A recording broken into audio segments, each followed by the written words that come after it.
elderberries.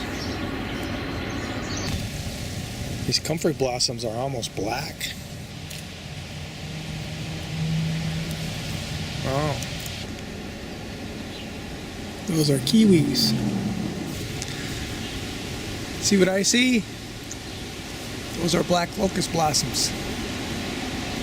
They're edible.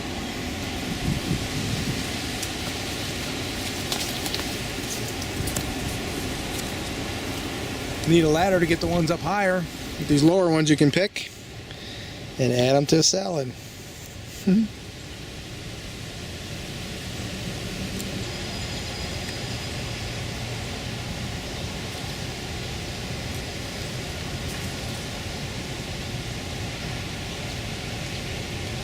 Tree rats. Look at this pea. That's how tall this thing is. Almost as tall as I am already. Oh, we got a blossom. Here's our first pea blossom. Look at that.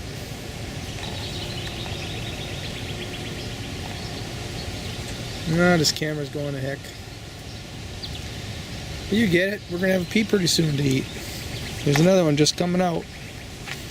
Right here. I'll get my hand in there. No, these are too small openings here to get my hand in there. Hey, there's another one on that one. That's what I planted these for, so I can come back here and snack as I'm checking things out.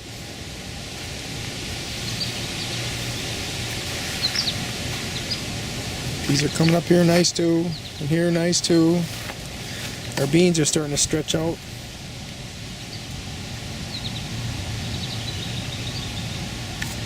Gonna be one productive spot right here.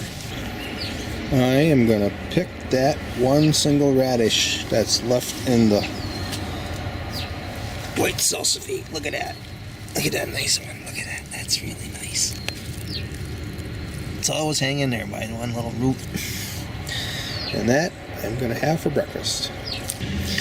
We're looking at my community garden bed that I've got planted up, and I've installed a couple of new features. One is this wooden backstop, and that's to reflect the heat back onto these hot peppers that I've got planted in front of them.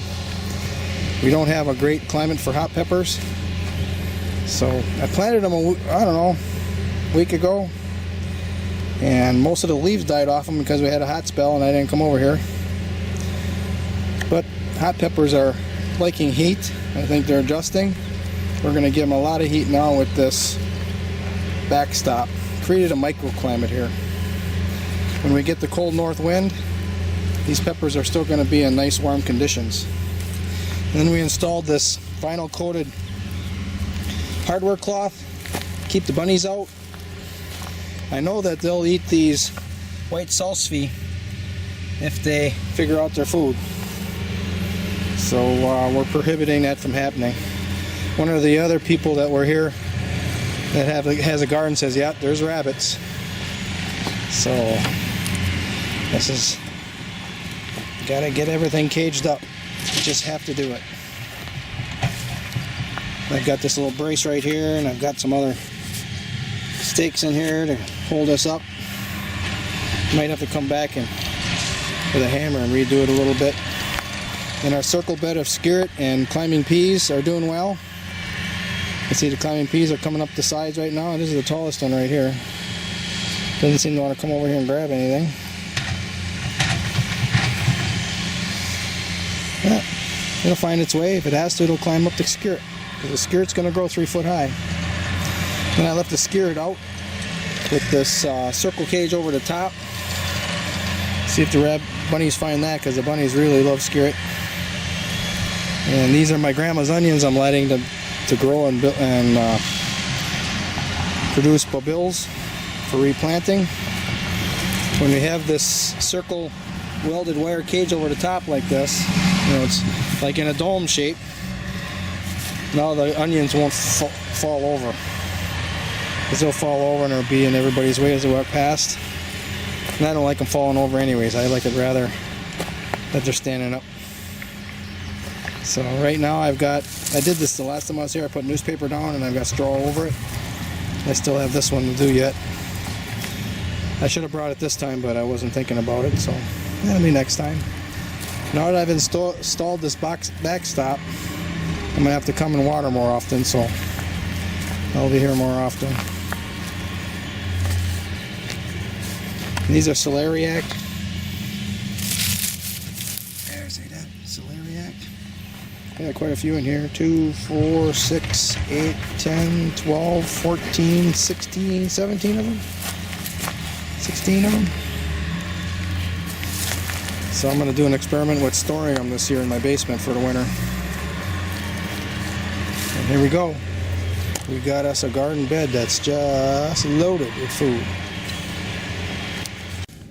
So the honeyberry crop isn't that great this year, but I'm getting a couple.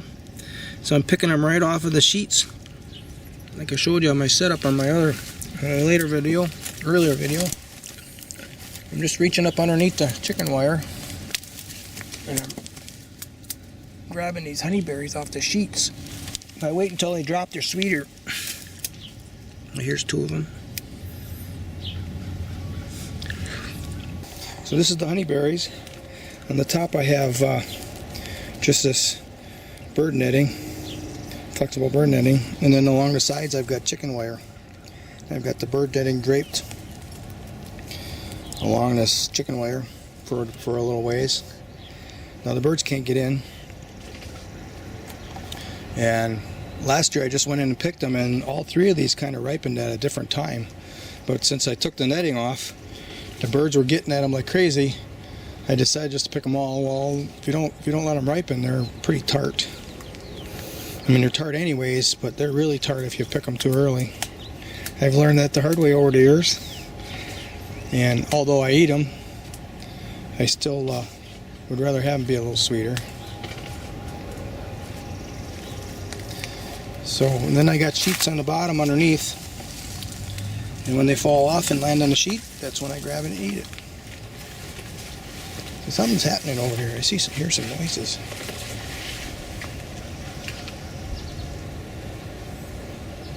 I think something's caught in one of those tree pots. I don't see nothing. Oh yeah, there it is. Look at that, a baby robin. Look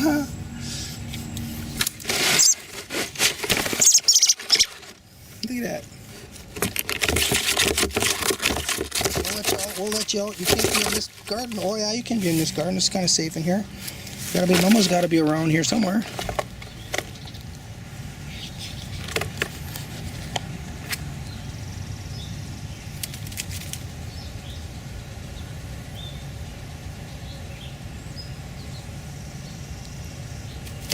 Ooh, it could still fly. Look at that.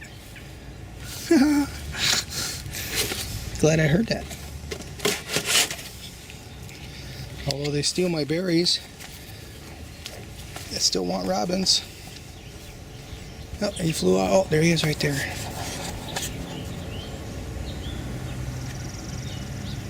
There you are. Are you happy now?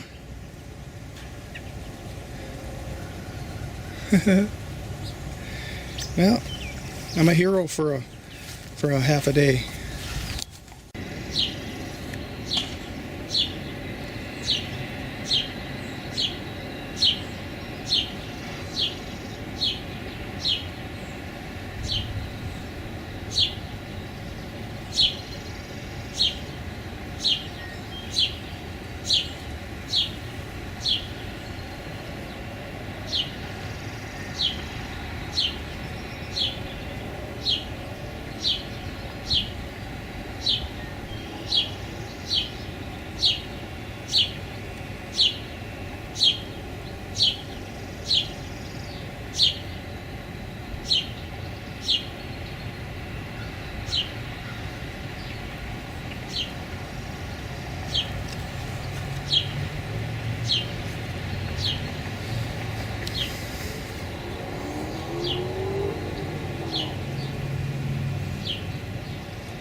Must be mating.